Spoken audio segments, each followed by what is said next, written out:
Ukraine পূর্ব ইউরোপের একটি রাষ্ট্র। আয়তনের বিচারে রাশিয়ার পরে এটি ইউরোপের দ্বিতীয় বৃহত্তম রাষ্ট্র। এর আয়তন 6,03,628 বর্গ কিলোমিটার।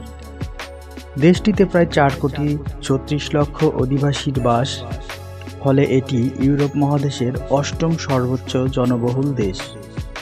ইউক্রেনের পশ্চিমে পোল্যান্ড, স্লোভাকিয়া ও হাঙ্গেরি, দক্ষিণ পশ্চিমে রোমানিয়া ও মলদোভা, দক্ষিণে কৃষ্ণ সাগর ও আজভ সাগর, পূর্বে ও উত্তর পূর্বে রাশিয়া এবং উত্তরে বেলারুশ অবস্থিত।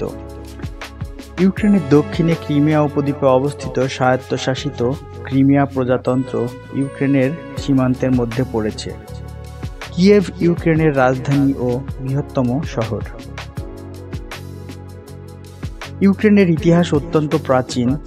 ইউক্রেন প্রাচীনকালে স্কিথিয়ার অংশ ছিল এবং অভিবাসনের যুগে গেটাইরা এখানে বসতি স্থাপন করেছিল। কিয়েভান রাশিয়ানরা রাষ্ট্র প্রতিষ্ঠার মধ্যে দিয়ে ইউক্রেন প্রকৃত ইতিহাস প্রবেশ করে। কিয়েভান রাশরা মধ্যযুগে একটি শক্তিশালী অবস্থায় চলে যায়, কিন্তু 1300 শতাব্দীতে মঙ্গোল আক্রমণে এটি টুকরো টুকরো হয়ে ভেঙে যায়। চতুর্দশ শতাব্দীর মাঝামাঝি সময়ে বর্তমান ইউক্রেন 3টি বিদেশি শক্তির অধীনে আসে এবং সেগুলো হলো গোল্ডেন হোর্ড, লিথুয়ানিয়া এবং পোল্যান্ড। পঞ্চদশ শতাব্দীতে এই অঞ্চল ক্রিমিয়ান খানাত এর অধীনে চলে আসে। 1648 সালে পোলিশ ক্যাথলিক শাসনের বিরুদ্ধে একটি বিদ্রোহ হয়। এরপর 1654 সালের জানুয়ারিতে স্থানীয় গণপরিষদ পেরোস্লাভ চুক্তিতে স্বাক্ষর করে। শীঘ্রই নিপার নদীর পূর্ব দিকে অবস্থিত পোলিশ লিথুয়ানীয় সাম্রাজ্যের দক্ষিণ পূর্ব অংশ রুশ শাসনের অধীনে আসে এবং কয়েক শতাব্দীব্যাপী এই অঞ্চলে রুশ শাসন চলতে থাকে।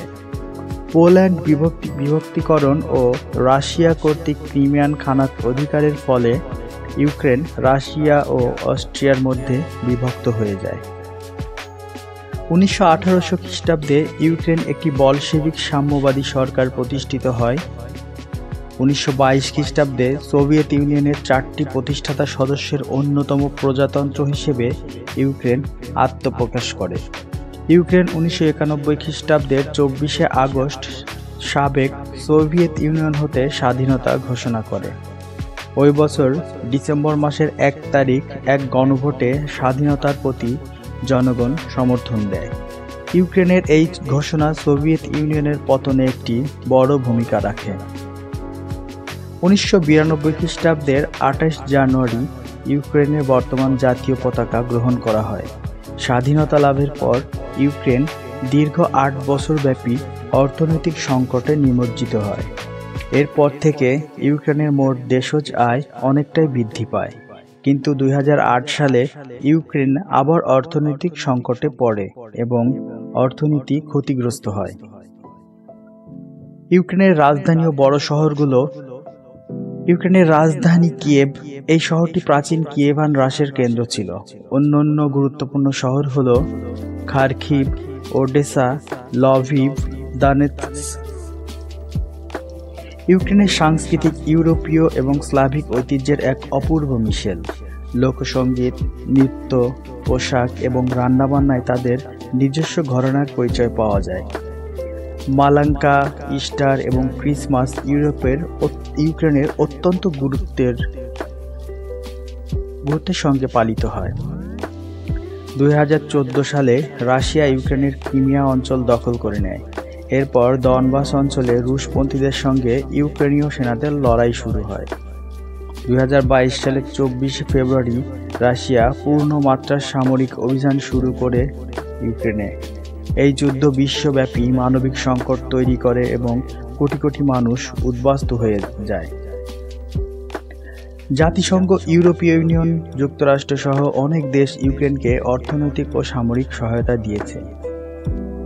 ইউক্রেন বর্তমান ইউরোপীয় ইউনিয়নে যোগদানের চেষ্টা করছে এবং ন্যাটোর সঙ্গে ঘনিষ্ঠ সম্পর্ক গড়ে তুলছে। তবে এই যাত্রা সহজ নয়, কারণ রাশিয়া এই সম্প্রসারণকে হুমকি হিসেবে দেখে। ইউক্রেনের জনগণ স্বাধীনতা ও সার্বভৌমত্ব রক্ষার জন্য দৃঢ় প্রতিজ্ঞ। ইউক্রেনকে একসময় ইউরোপের রুটির ঝুড়ি বলা হতো। ইউক্রেন বিশ্বের অন্যতম উর্বর কৃষিভিত্তিক দেশ। দেশটির 70%-এরও বেশি ভূমি কৃষিকাজের উপযোগী, আর কৃষি ইউক্রেনের অর্থনীতির মেরুদণ্ড। প্রধান প্রধান কৃষি পণ্যের মধ্যে আছে গম। গম উৎপাদনে ইউক্রেন বিশ্বের শীর্ষ দেশগুলোর মধ্যে একটি। ভুট্টা, যা পশুখাদ্য রপ্তানির জন্য অত্যন্ত গুরুত্বপূর্ণ। ইউক্রেন বিশ্বের শীর্ষ সূর্যমুখী তেল উৎপাদনকারী দেশগুলোর মধ্যে একটি। এছাড়াও আছে বার্লি, আলু, বিট, রেপসিড, সয়াবিন ইত্যাদি। ফলের মধ্যে আছে আপেল, চেরি, পাম, স্ট্রবেরি ইত্যাদি ফলমূল। ডেইরি ও গবাদি পশুর মধ্যে আছে গরু, ছাগল এবং ব্যাপক পরিমাণে শূকর পালন করা হয়। ইউক্রেনের চেরোনেজেম নামক কালো মাটি পৃথিবীর সবচেয়ে উর্বর মাটিগুলোর একটি। দীর্ঘ গ্রীষ্মকাল ও পর্যাপ্ত বৃষ্টিপাত কৃষির জন্য উপযোগী পরিবেশ তৈরি করে। 2022 সালে যুদ্ধের কারণে বহু খামার, শস্যভাণ্ডার ও পরিবহন ব্যবস্থা ক্ষতিগ্রস্ত হয়েছে। তবুও কৃষকরা এখনও কঠিন পরিস্থিতিতে উৎপাদন চালিয়ে যাচ্ছে। ঐতিহ্যের ঘ্রাণে সমৃদ্ধ ইউক্রেনীয় খাবার শুধু স্বাদের জন্যই নয়, বরং এটি জাতিগত পরিচয় বহন করে। এর প্রধান বৈশিষ্ট্যগুলোর মধ্যে আছে এতে প্রচুর পরিমাণে সবজি ব্যবহার করা হয়, যেমন শাক, আলু, ডিল, যা এক ধরনের গন্ধযুক্ত শাক, পেঁয়াজ এবং রসুন। দুধ, মাখন, টক দই ও ঘিয়ের ব্যবহার বেশি। মাংস হিসেবে বেশি ব্যবহৃত হয় শূকর, গরু, হাঁস এবং মাছ। ইউক্রেনের জনপ্রিয় খাবারগুলোর মধ্যে আছে বর্শচ, যা টক দই ও বিটরুট দিয়ে তৈরি এক ধরনের লাল রঙের স্যুপ, আর ইউক্রেনীয়দের জাতীয় খাবারের প্রতীক। ভ্যারেনিকি, ডাম্পলিংস জাতীয় খাবার। হলুবচি, যা পান পাতায় মোড়ানো চাল ও মাংস দিয়ে তৈরি খাবার। দেরুনি, আলু কুচি দিয়ে বানানো প্যানকেক। কুটিয়া, এক ধরনের মিষ্টি খাবার, মধু, গম এবং আখরোট বীজ দিয়ে তৈরি করা হয়। শালো, চর্বি জাতীয় খাবার, শূকরের চর্বি কাঁচা বা রান্না করে খাওয়া হয়। পাস্কা ও বাবকা, ইস্টার উৎসবে তৈরি এই বিশেষ রুটি ইউরোপে অত্যন্ত জনপ্রিয়। পানীয়ের মধ্যে আছে কাভাস, উজভার, হরিলিকা। ইউক্রেন শুধু যুদ্ধ বিধ্বস্ত একটি দেশ নয়, বরং সাহস, সংস্কৃতি ও ইতিহাসের একটি জীবন্ত দলিল। তাদের সংগ্রাম, আশা এবং স্বপ্ন ভবিষ্যতের ইউরোপকে নতুনভাবে গড়তে সহায়তা করে। সবাইকে অসংখ্য ধন্যবাদ। ভিডিওটি ভালো লাগলে লাইক করুন, শেয়ার করুন এবং অবশ্যই পাশে থাকুন।